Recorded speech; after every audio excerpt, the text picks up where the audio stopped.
here's what you do. If you find that you see down here it says one error. If you see that you have errors in your document, I can make more errors in here. Why don't I make another error?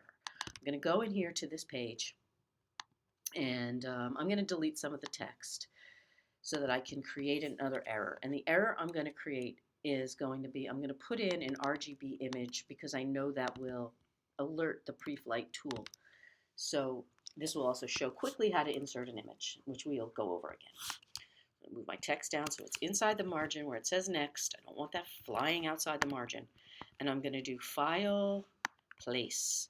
And the thing that I'm going to place, I'm going to know for sure that it's going to create an error because it's going to be an RGB document. And a JPEG document is always an RGB document.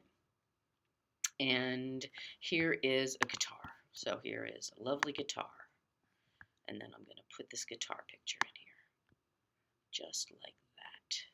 Okay, nothing fancy, just putting it in. And I'll move it over just for kicks and giggles. We will do more specialized image things shortly. So now, even though it doesn't say 2 errors, I believe that pre-flight is going to call that an error. Pre-flight is the panel that you can use here under Window and then Output to locate errors in your document before you send it off for printing or for someone else to look at. It'll help you on the embarrassment factor. So we're going to choose pre-flight. And oh, look at that. It says 1 error. So it's finding this one text error called overset text. And it's showing it to me on page that it says it's on one place of overset text.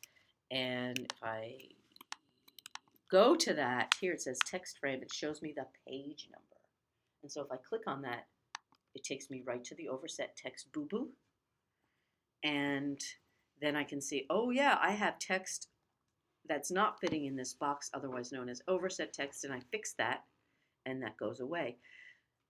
Strangely enough, in past versions of InDesign, if I put in an RGB image, and if I go to another panel here called, this is a strange one, it's called links. It doesn't mean hyperlinks. That's a different panel. Links means things that are in the document. And so I placed this link, and it says here RGB. And what does it say here? It's on page 3. Let's see what happens because pre-flight isn't catching this error. Let's see what happens here if I try to export this. Will InDesign catch that error? So once you have pre-flighted, I would like to think that if I did this thing called package is the way that InDesign collects all of the fonts, the images, and the documents that make up this document. So if it's a book, it might be several chapters, and the final InDesign file, and it puts them all inside of a new folder that you can send to somebody, and you know you have all the pieces together because the photos might be in different places on your hard drive, and you make a package, and look, there it is. That's what I was looking for before. Here it's saying links and images, 1 link found. With a problem, it's using an RGB color space. So if indeed it was an issue that my printer is going to flip out or charge me a lot of money to turn that into a CMYK, I would likely want to fix that. So here I click on links, and it tells me what page it's on. It says it's an RGB document because if I was going to print, it would need to be a CMYK image. But if you are fine with it the way it is, you can just go, done. Okay. But if you're not fine with it, then you need to open it up in Photoshop and change it. Or another image editor. Okay, so let's talk about that. So I know that this image is now not the right image from this kind of document, and I know the name of this image. I can find the name of this image in the links panel. And this is the info panel, this is the pre-flight panel, and I need the one called links, and there it is. And again, as I mentioned briefly, this is not hyperlinks. This is things such as images that are linked into this document. Thus, when you package it, it puts it into a parent folder along with the InDesign document and the fonts. So I can go, okay, what was the name of that thing? And it has this crazy name here. If I control, I can do edit with.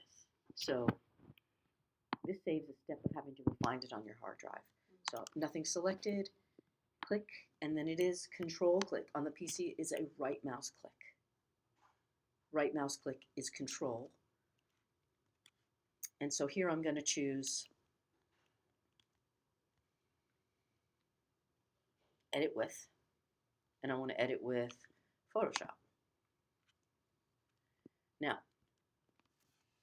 in case you didn't know, even if I change this to CMYK and I try to save it back as a JPEG, it won't be okay.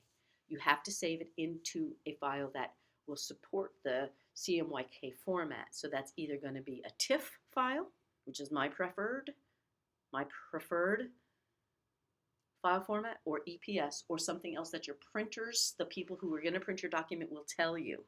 In this case, however, I need to go Image, Mode, and change it to CMYK Color, and click OK. And then File, Save As, and I'm going to save it as a TIFF file, tagged image file format.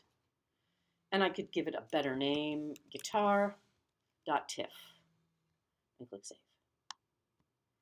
Now if I click OK, it just sits here. And if I go back to InDesign, is this the TIFF file? No, it is not. I have to change it myself. So I can control click on it and search for a different image. I would likely just replace the image instead of trying to be too fancy here. So I'll delete this one, and then I'll do, again, File, Place, and I'll find the newest one on the desktop called Guitar TIFF. Click Open, and click and drag. If you had done paste in place, would that have worked also? Oh, I'd have to have copied it first. Okay. So I can't paste something. But it's a good notion that you're thinking of. Mm-hmm. I just want to be ultra careful that I'm not hurting myself, by putting in the wrong kind of document. So that's how I'm going to correct errors such as RGB images where they should be CMYK, and overset text using pre-flight, package, the link panel, control click, and Photoshop to reset images.